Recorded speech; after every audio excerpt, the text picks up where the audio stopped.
If you have been thinking about downsizing, but feeling overwhelmed by the amount of work involved in decluttering, this video is for you. In this episode, I'm going to go over the challenges people run into when downsizing, and at the same time, share with you the strategies or the lessons I learned from guiding others so that your downsizing can be manageable and regret-free. So study shows that 54% of Americans are overwhelmed by the clutter in their homes. Online, decluttering or downsizing seems to be fairly easy.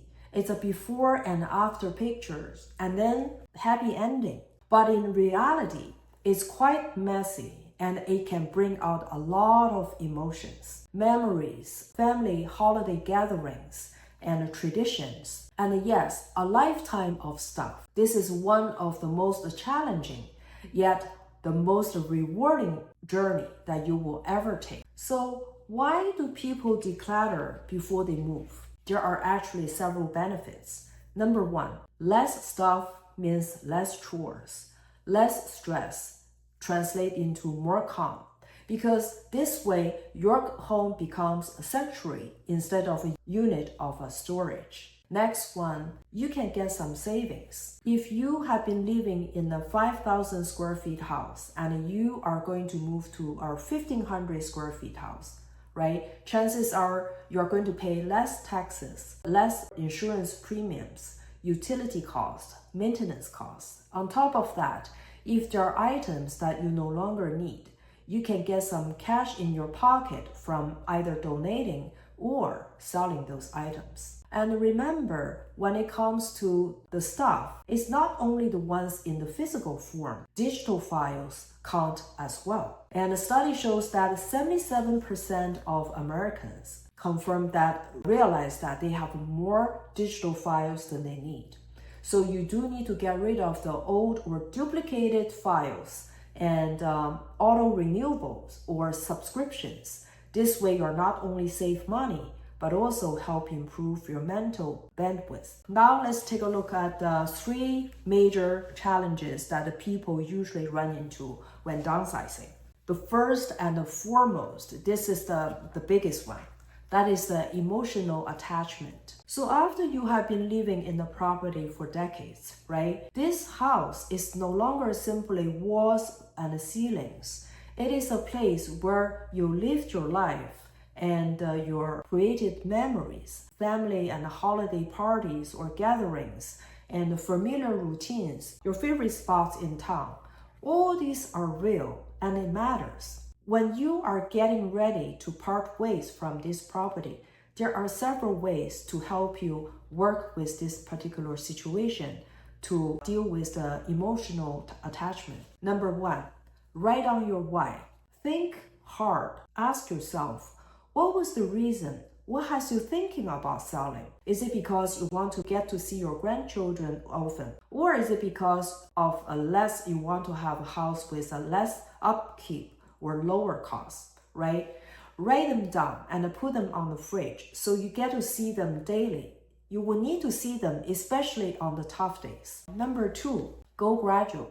All the stuff in your house have been accumulated over years. So it's literally not possible to go over everything within 1 week or one weekend. So you want to go gradual. Start from one drawer, one shelf at a time, because small steps help you build momentum, and the entire decluttering process is a marathon, not a sprint. And next one is reframe downsizing. When you downsize, it isn't about losing independence. It is about gaining freedom in terms of time, energy, and choice. So if you change your mindset, it will help you look at the entire process with a more positive perspective and make the process easier for you. And next one is pre-bond with your next place. Pre-bond with your next place. If there's an anxiety about what to expect of your next place, try to visit your new neighborhood. Go shop in the local grocery store and stop by at a cafe or restaurant and get yourself familiar with the next environment before you even move over. And finally, prepare a pros and cons list. On the left column, write what are the reasons you are moving. And on the right side column, write down all the benefits you're going to gain as a result of this move. Put them on a very visible space and then read them frequently to remind you and keep you motivated along this process. The second challenge is to prepare the house to sell. And maybe you have maintained the house but haven't updated the house. Or maybe there are deferred maintenance. Or maybe simply there are a lot. So what actually will help move the needle? Well, a very wise approach is to engage an experienced local realtor to give you some guidance. Because an experienced realtor will know for houses like yours and the kind of a price point, what fixes, what repairs can help you present the house better, and what other things can be ignored. This will save you not only time, but money. Other than that, there are certain things you can also do on your own. For instance, engage targeted help. For instance, have them clean the windows, the cabinet fronts, and switches, etc. All those things that belongs to buyer eye level zones, right? So all this needs to be very clean. The next one is engage a handyman to do some small repairs. And finally, get help from a senior move specialist because they help you sort, pack, and coordinate for any resale items. So engage all these professionals early on will save you not only time, but also money. The third and final challenge is the move and the downsizing numbers. Accumulation is normal after 20 to 40 years. The question is, what deserves a space in your next home? And the following steps help you make decision easier. Number 1, start earlier. Pair your why with your master list and a calendar. And this way, get everything out of your head and onto paper will help you reduce stress and reduce second guessing. Number 2 is that follow the 3-pile rule. Keep, donate, discard. And everything and anything has to go to one of these 3 piles. There's no maybe pile that is going to linger for months without knowing where to put them. Just be decisive. Number 3, use it or lose it. If there's an item that you haven't used it for 12 or even 24 months, chances are this item needs to go. And also if there's an item that you think you might need in the future, but it is reasonable to rebuy, and it can also go. And number 4 is that don't do it alone. Get help. Here's a story.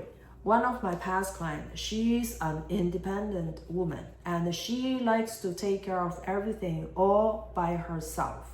And so when she started the process, she almost cried for 1 month because the more she dug through the stuff and then the more seems to be there. So finally, she got help from family and then it turned out into a much positive experience because throughout the process, when they were sorting things out and they were talking about past experiences, stories and laughters and tears and everything. So I'm so glad that it turned out to be a much positive experience for her. So get help from families, friends, volunteers, or council on aging and senior specialists who can help you sort, pack, and coordinate for resale of some of the unwanted furniture or items. Next one, right size to your lifestyle and know what are the non-negotiable items. Some people will say, well, we're so used to this 5,000 square feet house and then now we're going to move to 1,500. We don't have much idea about how things are going to turn out. Well, there are ways for you to test things out. Okay, so test things out.